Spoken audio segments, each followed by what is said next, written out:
शुभम, चलिए शुभारंभ करते हैं दिशा चैनल की खास पेशकश शुभ समाचार की इस कड़ी का। मैं हूं तान्या बडोला।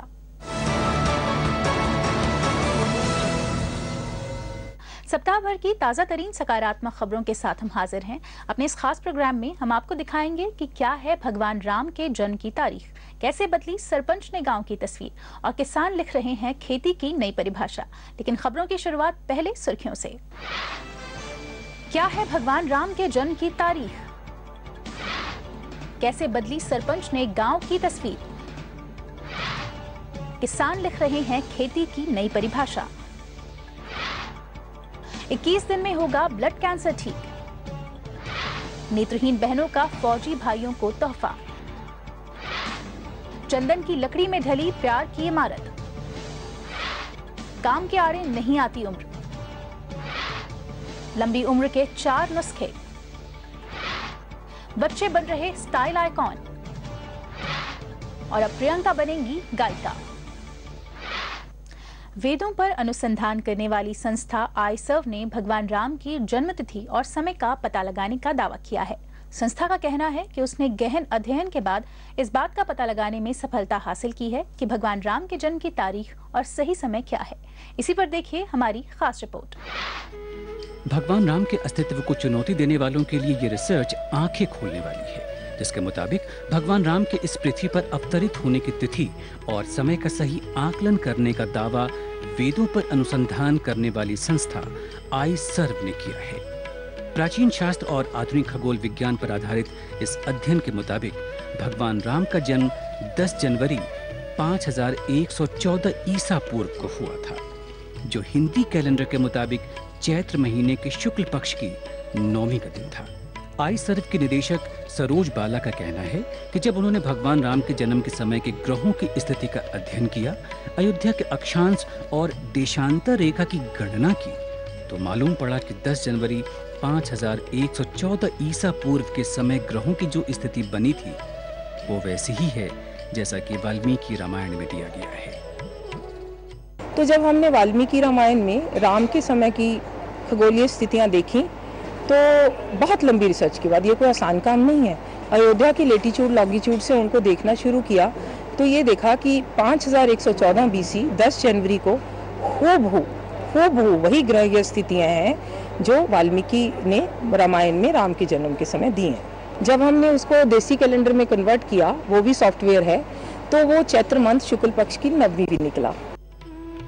इस अध्ययन से केवल भगवान राम के जन्म की तारीख का ही पता नहीं चलता है, बल्कि रामायण की घटनाओं का भी पुख्ता प्रमाण मिलता है। संसदीय कार्य मंत्री पवन कुमार बंसल का कहना है कि इस अध्ययन से भगवान राम के अस्तित्व को लेकर जारी मिथक भी दूर होगा।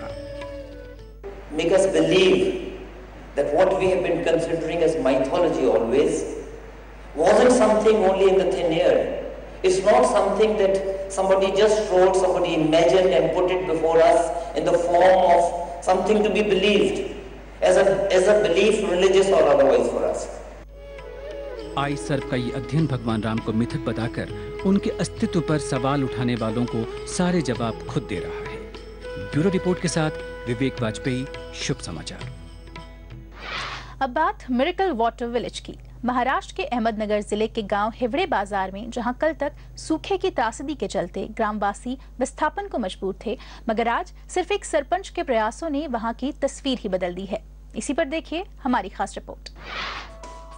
अहमदनगर का हिवड़े बाजार, जहां एक एक बूंद पानी कभी कीमती था, वहीं आज हालात बदल चुके हैं।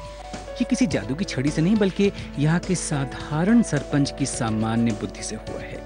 बात सन 1989 की है, जब इस उजाड़ से गांव को संवारने का बीड़ा उठाया सरपंच पोपट राव ने। पोपट राव के नेतृत्व में चलाए गए वर्षा जल संरक्षण अभियान ने इस गांव की काया ही पलट दी।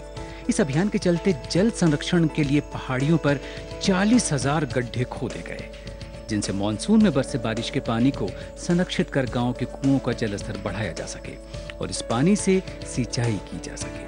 इतना ही नहीं, पहाड़ियों पर नालियों के माध्यम से मैदानी इलाकों में सीमेंट बट बनाकर पानी इकट्ठा किया गया, जहां पौधे लगाकर पानी को रोका गया। पोपट राव के इस अनूठे प्रयास से आज हिवड़े बाजार के लोग फसलें उपजाने के लिए मजबूर नहीं हैं, बल्कि इनके खेतों में लहलहा रही है हर फसल। एक जमाना था का बस रेनफीड क्रॉपिंग पैटर्न था। बारिश हो गई क्रॉप मिलता था, बारिश खत्म हो गई पानी खत्म होता था। और आज हालत ऐसी है कि समर सीजन का चौथा क्रॉप अब गांव में लोग लेते हैं। पोपट राव के इस प्रयास से ग्रामीणों की जिंदगी में न सिर्फ उत्साह का संचार हुआ है बल्कि जल संरक्षण के लिए साल 2007 में हिवड़े गांव को राष्ट्रीय पुरस्कार से नवाजा भी गया। एक साधारण सरपंच के संकल्प ने जहां गांव वालों को बड़ी विपदा और संकट से निजात दिला दिया, तो वहीं इस गांव को सूखे से निजात दिला कामयाबी की नई दास्तां लिख हिवड़े बाजार को एक मिसाल बना दिया गया। ब्यूरो रिपोर्ट, शुभ समाचार। भारतीय किसान लिख रहे हैं खेती की नई परिभाषा। पारंपरिक खेती से हटकर अब किसान दूसरे विकल्पों पर भी ध्यान दे रहे हैं। ऐसा ही एक विकल्प है बर्ड फार्मिंग का। कैसे इसे अपनाकर किसान अपना आर्थिक स्तर सुधार रहे हैं, इसी पर पेश है हमारी ये रिपोर्ट। भारत में किसान अब पारंपरिक खेती से इतर नए विकल्पों को अपना रहे हैं और जो सबसे बेहतर विकल्प बनकर उभर रहा है वो है बर्ड फार्मिंग। भारत एक कृषि प्रधान देश है जिसकी अर्थव्यवस्था का मजबूत स्तंभ खेती है। फसलों की खेती के बाद अब पक्षियों का पालन पोषण कर किसान अपने जीवन का स्तर बेहतर करने की कोशिश कर रहे हैं। इसी का नतीजा है कि बर्ड फार्मिंग भारत के कई राज्यों की अर्थव्यवस्था में महत्वपूर्ण योगदान दे रहा है। धीरे धीरे विकसित हुई बर्ड फार्मिंग की तकनीक का फायदा अब कई लोगों को मिल रहा है। खास तौर पर ऑस्ट्रेलिया का पक्षी एमू अब भारत के कई राज्यों में लोगों के लिए बेहतर आमदनी का जरिया बन गया है। राजस्थान में किसान मुर्गी पालन छोड़ एमू बर्ड फार्मिंग अपनाकर आर्थिक संपन्नता हासिल कर रहे हैं। ये मैंने अभी 2 महीने से शुरू किया है और ये बिजनेस पर्पज से भी बहुत अच्छा है और दूसरा क्या है कि देखने में भी अच्छे लगते हैं। जैसे कोई कुत्ता पालता है, कोई मुर्गी पालता है और तो मेरी इच्छा है कि मैं ये एमू का पालन करूं। ऑस्ट्रेलिया के इस पक्षी की डिमांड भारत में बढ़ रही है। एक और जहां इस चिड़िया की खाल से बने पर्स की बाजार में बहुत डिमांड है, वहीं इस चिड़िया से मिलने वाले तेल का इस्तेमाल दवाइयों में किया जाता है। इतना ही नहीं, इस चिड़िया के अंडे का इस्तेमाल महंगे कॉस्मेटिक्स बनाने में किया जाता है, जो आजकल बहुत डिमांड में है। और इसी वजह से इस चिड़िया के एक अंडे की कीमत 1500 रुपए है। बाजार में इस चिड़िया की डिमांड बढ़ने से इनको पालने वाले किसानों को भी ज्यादा फायदा मिल रहा है। अंडे हैं वो पूरे मेडिसिन में यूज होते हैं। जितना भी कॉस्मेटिक का जितना भी आइटम बनता है, जो मतलब कॉस्टली जो कॉस्मेटिक आइटम बनता है, वो इसी के अंडे से बनता है। और दूसरा क्या है कि इसके अंदर दूसरा ये भी है कि इसकी जो खाल है वो चमड़े के बैग हैं या अपने जूते बनाने का काम आती है। राजस्थान में एमू बर्ड फार्मिंग के रूप में एक बयार बहने लगी है, जिसे किसान तेजी से अपना रहे हैं।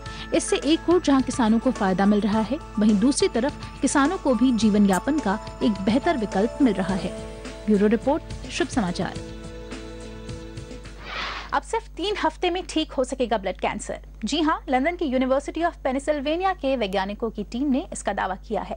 वैज्ञानिकों ने एक ऐसी कोशिका की खोज की है जिससे ब्लड कैंसर का खात्मा सिर्फ 21 दिनों में किया जा सकेगा। इसी पर देखिए एक रिपोर्ट।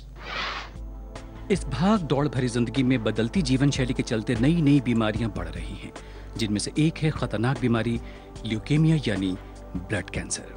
ये एक ऐसी बीमारी है जो इंसान के खून को संक्रमित कर देती है। फिलहाल इस बीमारी का बोन मैरो प्रत्यारोपण या खून बदलने के अलावा कोई दूसरा इलाज मौजूद नहीं है। इस खतरनाक बीमारी को जड़ से मिटाने के लिए लंदन के यूनिवर्सिटी ऑफ पेंसिल्वेनिया के वैज्ञानिकों ने एक ऐसी कोशिका की खोज की है जिसकी मदद से ल्यूकेमिया बीमारी का खात्मा सिर्फ 3 हफ्तों में किया जा सकेगा। प्रमुख शोधकर्ता प्रोफेसर कार्ल जून का कहना है कि वे टी सेल को सक्रिय करने में सफल रहे हैं। वैज्ञानिकों के मुताबिक बढ़े हुए टी सेल कैंसर ग्रस्त कोशिकाओं पर हमला करेंगे और उनका खात्मा कर देंगे। इस प्रक्रिया से महीने भर के भीतर ही कोशिकाएं नष्ट हो जाएंगी। बीमारियों से लड़ने की क्षमता विकसित करने में टी सेल का महत्वपूर्ण योगदान होता है, लेकिन ये कैंसर फैलाने वाली कोशिकाओं और स्वस्थ कोशिकाओं में अंतर नहीं कर पाती हैं। इसी वजह से कैंसर की घातक कोशिकाओं का तेजी से विकास होने लगता है। लेकिन पहली बार वैज्ञानिक टी सेल को निर्देशित करने में सफल हुए हैं, जिससे ब्लड कैंसर का इलाज संभव हो सकेगा। ब्यूरो रिपोर्ट, शुभ समाचार। देश भर में भाई बहन के प्यार का प्रतीक पर्व रक्षाबंधन बड़ी धूमधाम से मनाया गया। इस मौके पर जहां बहनों ने अपने भाइयों की कलाइयों पर प्यार का धागा बांधा, वहीं कुछ बहनों ने देश की रक्षा करने वाले फौजी भाइयों के लिए अपने हाथों से राखियां तैयार की। इसी पर देखिए एक रिपोर्ट। रक्षाबंधन भाई बहन के प्यार का प्रतीक है, जिसका इंतजार हर भाई बहन बड़े प्यार से साल भर करता है। ऐसा ही इंतजार रहता है पुणे के अंधशाला में पढ़ने वाली इन लड़कियों को, जो नेत्रहीन होने के बावजूद फौजी भाइयों के लिए बड़े प्रेम के साथ अपने हाथों से राखियां तैयार करने में लगी हुई हैं। इनका कहना है कि ये साल भर रक्षाबंधन आने का इंतजार बड़े प्रेम से करती हैं। हम स्पर्श के आधार पर ये सब बनाती है यहाँ की लड़कियाँ, और हर साल हमें राखियाँ बनाने में बहुत आनंद आता है। हर साल हम राह देखते हैं साल भर की, कब राखी पूर्णिमा आएगी और हम कब बनाएंगे ये। इन लड़कियों की टीचर अनीता का कहना है कि ये सभी बहुत ही काबिल और हुनरमंद हैं।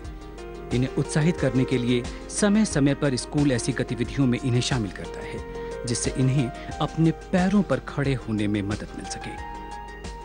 उनको ये एक कॉन्फिडेंस, आत्मविश्वास चाहिए कि हम हमारे पैरों पे खड़े हो सकते हैं, जिससे वो अपना रोजमर्रा की जिंदगी खुशहाली से बिता सके, अपने लिए कुछ कमा सके। ये नेत्रहीन लड़कियां न केवल इस काम से खुश हैं, बल्कि उन्हें फक्र है कि उनकी बनाई राखियां उन भाइयों की कलाइयों पे बनती है जो अपने घर से दूर देश की हिफाजत में लगे हैं। ब्यूरो रिपोर्ट, शुभ समाचार। और फिलहाल रुकेंगे एक छोटे से ब्रेक के लिए। लौटेंगे तो आपको दीदार कराएंगे मोहब्बत की मिसाल अनोखे ताजमहल की।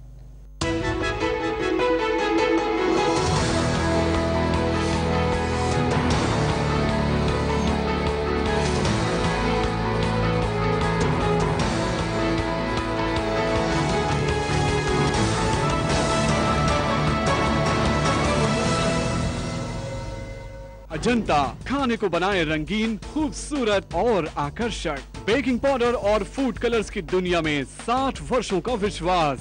अजंता